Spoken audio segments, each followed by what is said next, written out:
Lucas 23.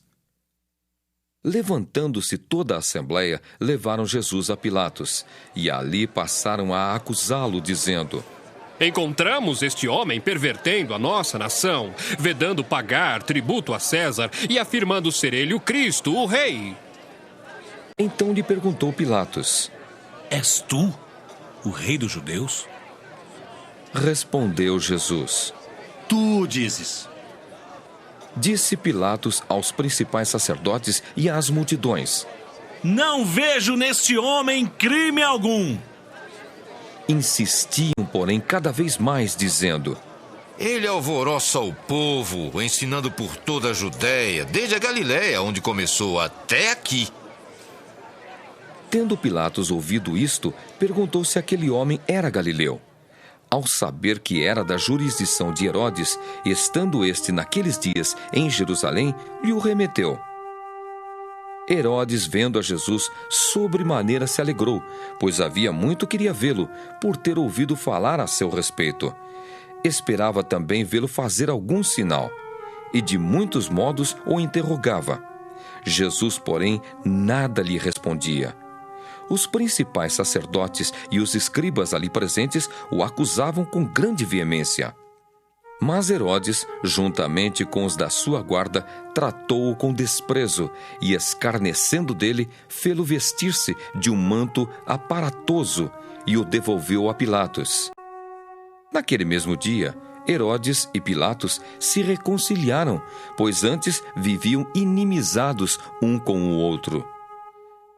Então, reunindo Pilatos os principais sacerdotes, as autoridades e o povo, disse-lhes: Apresentastes-me este homem como agitador do povo, mas tendo-o interrogado na vossa presença, nada verifiquei contra ele dos crimes de que o acusais. Nem tampouco Herodes, pois não o tornou a enviar. É, pois, claro que nada contra ele se verificou digno de morte. Portanto, após castigá-lo, soltá-lo-ei. E era-lhe forçoso soltar-lhes um detento por ocasião da festa. Toda a multidão, porém, gritava: Fora com este! Solta-nos Barrabás! Barrabás estava no cárcere por causa de uma sedição na cidade e também por homicídio. Desejando Pilatos soltar a Jesus, insistiu ainda. Eles, porém, mais gritavam: Crucifica-o! Crucifica-o! Então, pela terceira vez, lhes perguntou: Que mal fez este? De fato, nada achei contra ele para condená-lo à morte. Portanto, depois de o castigar, soltá-lo-ei. Mas eles instavam com grandes gritos, pedindo que fosse crucificado. E o seu clamor prevaleceu. Então Pilatos decidiu atender-lhes o pedido. Soltou aquele que estava encarcerado por causa da sedição e do homicídio, a quem eles pediam. E quanto a Jesus, entregou-o à vontade deles. E como o conduzissem, constrangendo um sirineu chamado Simão, que vinha do campo, puseram-lhe a cruz sobre os ombros, para que a levasse após Jesus. Seguia-o numerosa multidão de povo e também mulheres que batiam no peito e o lamentavam. Porém Jesus, voltando-se para elas, disse: Filhas de Jerusalém, não choreis por mim. Chorai antes por vós mesmas e por vossos filhos. Porque dias virão em que se dirá: Bem-aventuradas as estéreis, que não geraram e nem amamentaram.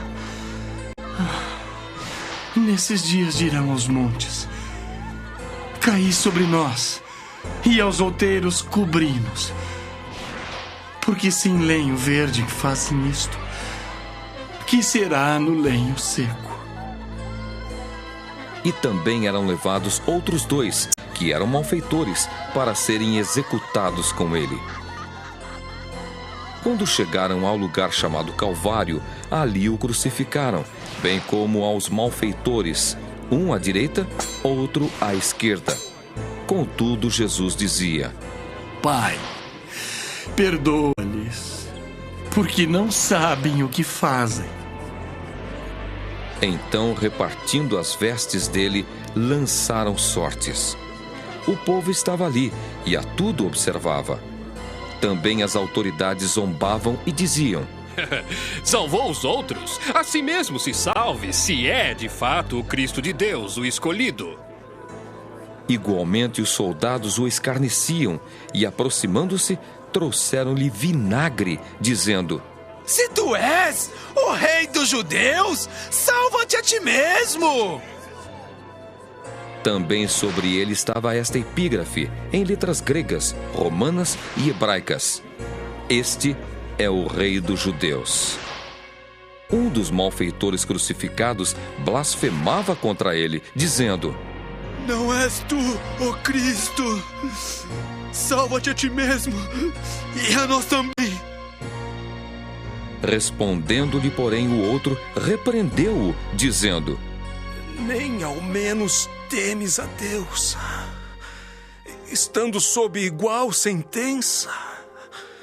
Nós, na verdade, com justiça, porque recebemos o castigo que os nossos atos merecem. Mas este nenhum mal fez. E acrescentou: Jesus, lembra-te de mim quando vieres no teu reino.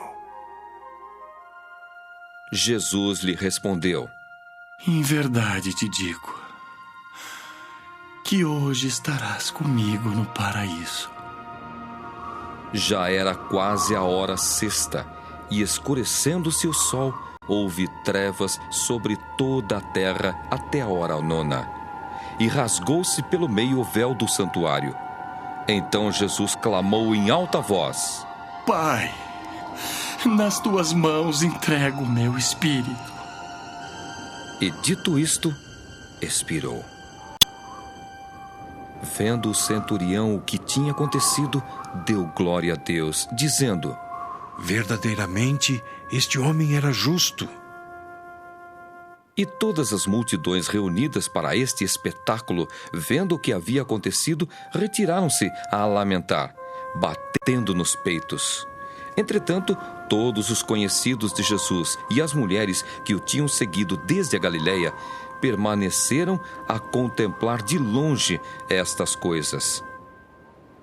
E eis que certo homem, chamado José, membro do Sinédrio, homem bom e justo, que não tinha concordado com o desígnio e ação dos outros, natural de Arimateia, cidade dos judeus, e que esperava o reino de Deus. Tendo procurado a Pilatos, pediu-lhe o corpo de Jesus, e tirando-o do madeiro, envolveu-o num lençol de linho e o depositou num túmulo aberto em rocha, onde ainda ninguém havia sido sepultado. Era o dia da preparação e começava o sábado.